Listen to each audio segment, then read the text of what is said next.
اللہ الرحمن الرحیم۔ رب ذوالجلال کے ببرکت نام سے شروع کرتی ہوں جو دلوں کے راز خوب جانتا ہے۔ میں تمام ناظرین کو دل کی گہرائیوں سے خوش آمدید کہتی ہوں۔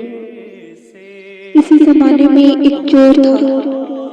وہ ایک بادشاہ کے محل میں چوری کرنے کے ارادے سے گیا۔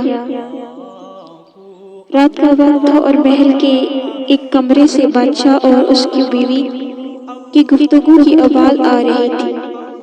وہ کھڑے ہو کر سننے لگا۔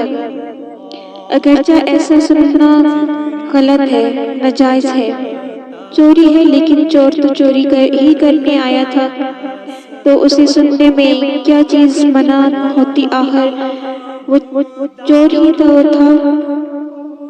اس چور نے سنا کہ بادشاہ اپنی بیوی سے کہہ رہا ہے کہ میں اپنی بیٹی کی شادی ایسے آدمی سے کروں گا جو نہایت متقی اور پرہیزگار ہو،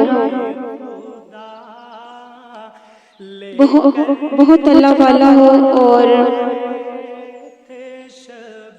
جب چور یہ بات سن رہا تھا تو اس کے دل میں خیال آیا کہ کیوں نہ میں کچھ ایسا بن کر دکھاؤں کہ بادشاہ میرے ہی ساتھ شہزادی کی شادی کر دے۔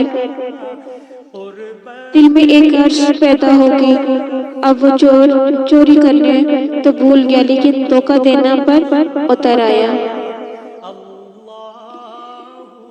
گھر جا کر بہت دیر تک سوچنے لگا کہ کس طرح میں اس بات میں کامیاب ہو سکتا ہوں۔ پھر ایک تدبیر اس کی سمجھ میں آئی کہ بادشاہ کے محل کے قریب ایک مسجد ہے۔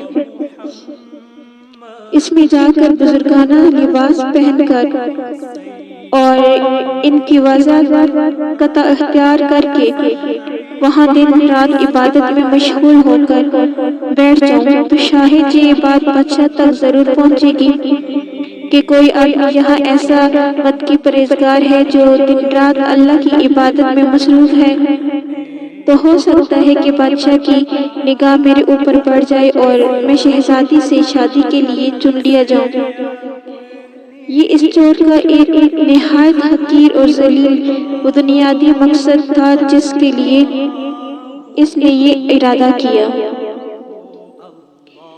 پھر اس نے اپنے پروگرام کے مطابق بزرگانہ لباس و پوشاک باضابطہ اختیار کر کے اس مسجد میں جا کر نمازیں، ذکر و تلاوت، مراقبہ سب شروع کر لیا۔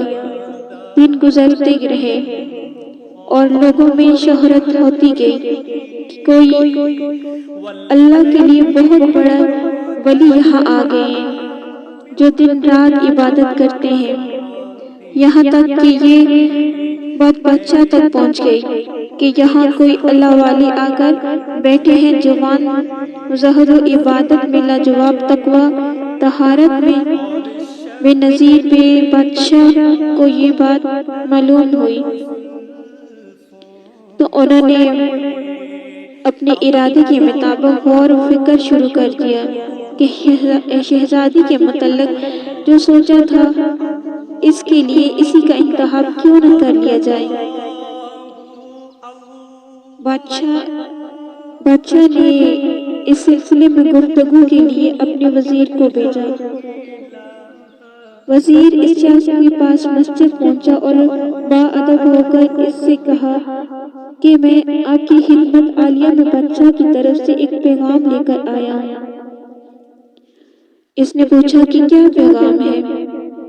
وزیر نے بتایا کہ بادشاہ نے کئی سال پہلے یہ فیصلہ کر لیا تھا کہ وہ اپنی بیٹی کا نکاح ایک ایسے شخص سے کریں گے جو بڑا متقی و پرہیزگار ہو، اللہ والا ہو، اور وہ اس کی تلاش میں تھے۔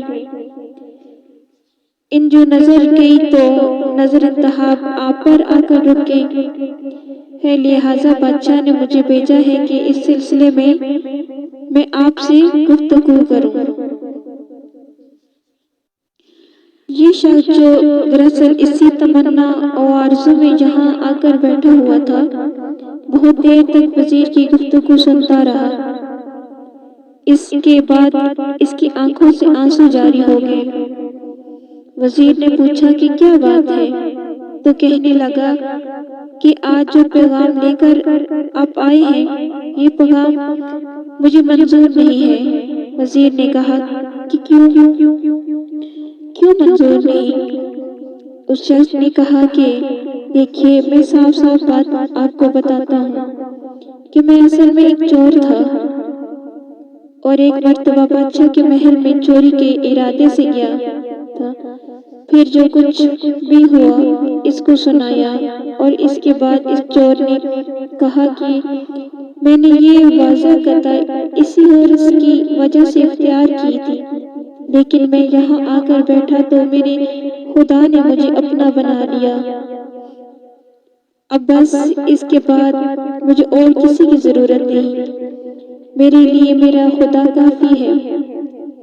بے شک جب عبادت عبادت ہو جائے، نماز نماز ہو جائے، ذکر ذکر ہو جائے اور ہماری دیگر عبادتیں واقعی عبادتیں ہو جائیں تو بے شک یہ نمازیں اور عبادتیں انسان کو برائیوں سے روکتی ہیں